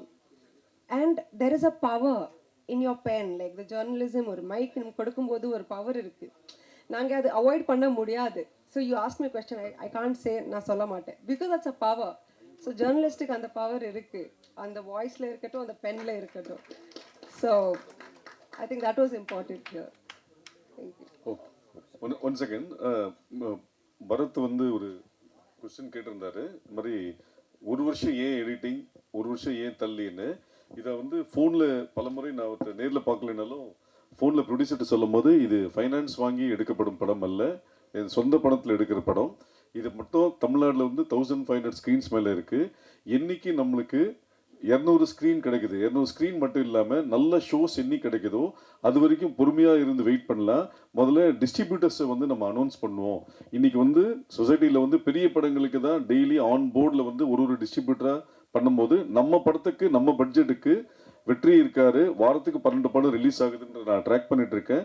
இன்னைக்கு தமிழ்நாடு ஃபுல்லாக நல்ல டிஸ்ட்ரிபியூட்டர்ஸ் கிடைக்கிறாங்களோ அப்போ பண்ணலான்ற போது மாஸ்டர் மைண்ட் செந்தில் வந்தார் தமிழ்நாட்டுக்கு. சிட்டின் NSC Dhanam pictures, Coimbatore Tiruppur Subramaniam Sakthi films, Madurai வந்து சூர்யா மூவிஸ், திருச்சி தஞ்சாவூர் எஸ்ஆர் பிரபுவோட dream warrior pictures, Salem Pradeep, TK வந்து பிரதாப் ராஜா, இவங்க எல்லாரும் சேர்ந்து ஆகஸ்ட் 14 தான் கூலி வருது, ஆகஸ்ட் 1 வாங்க, நிறைய 200+ ஸ்க்ரீன்ஸ் வரும், நிறைய ஷோஸ் கிடைக்கும். அதனால் நீங்கள் லேட் ஆனாலும் உங்களின் வெற்றியும் தள்ளி தான் போயிருக்கிறது, தவறி போகவில்லை. அதனால் மெதுவாக வரலான்னு சொன்னதுனால இந்த படம் ஆகஸ்ட் 1ஆம் தேதி வருகிறது. வந்திருந்த அனைவருக்கும் நன்றி, வணக்கம்.